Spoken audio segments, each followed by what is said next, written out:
Prime Minister Narendra Modi and Bhutanese King Jigme Khesar Namgyal Wangchuk discussed the latest situation along the India-Bhutan border as well as the progress in boundary talks between China and Bhutan, particularly above the Doklam Tri-Junction point, during a meeting in Delhi.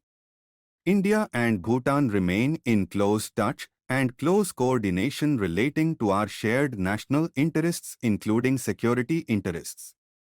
Bhutan is set to graduate from the list of least developed countries in 2023, and its 21st century economic roadmap aims to turn the Himalayan kingdom into a developed country with a per capita income of $12,000 in the next 10 years. The government has agreed to a long-pending demand from Thimphu to increase the power tariffs for the Chukha hydroelectric project, which began operations with India's help in 1986. India has also agreed to discuss buying power from the Basochu Hydel project that was built in 2008. Mr. Quatra added that the two sides would try to expedite the negotiations on the reservoir-based 2,500 megawatts Sankosh Hydel project that has been stuck for decades over environmental and cost concerns. The World Bank has forecast a 6.3% economic growth rate for India in the current fiscal year, which ends 31st March 2024, a downgrade of 0.7 percentage points since its October forecast. The primary reasons for this are high borrowing costs and slower income growth causing weaker consumption, as well as the government tightening fiscal expenditure, the World Bank said in its South Asia Economic Focus, Expanding Opportunities Toward Inclusive Growth report.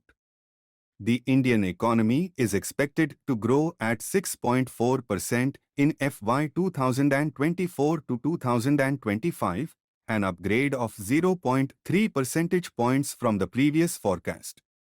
The South Asia region as a whole is expected to grow at 5.6% this calendar year.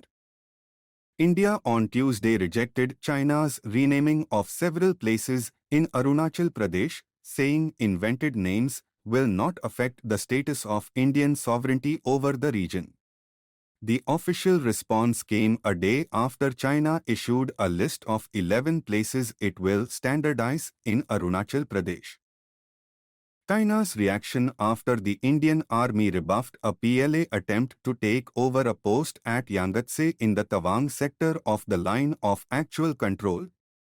In December 2022, Germany is expected to present a proposal to India for the sale of advanced conventional submarines through the government-to-government route, it is learnt. The Navy, which is staring at a dwindling subsurface fleet, is looking to procure 6 advanced diesel-electric submarines under Project 75I estimated to cost over 45,000 crore rupees. Finland formally joined the North Atlantic Treaty Organization on Tuesday, roughly doubling the length of the border that the alliance shares with Russia and bolsters its eastern flank as the war in Ukraine grinds on with no resolution in sight. The event marks the end of an era of military non-alignment for Finland that began after the country repelled an invasion attempt by the Soviet Union during the Second World War and opted to try to maintain friendly relations with Russia.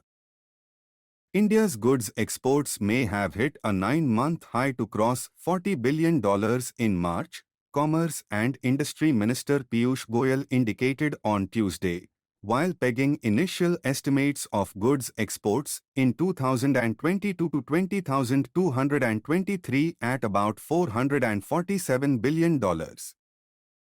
The Asian Development Bank, ADB, has slashed its growth projection for India for 2023 to 2024 sharply, from 7.2% estimated earlier to 6.4%, attributing the cut to the global economic slowdown, tight monetary conditions, and persistently elevated oil prices. Open Network for Digital Commerce, ONDC, is the next big thing and it will lead to democratization of e-commerce in India, said Nandan Nilekani, the founding chairman of the Unique Identification Authority of India, UIDAI.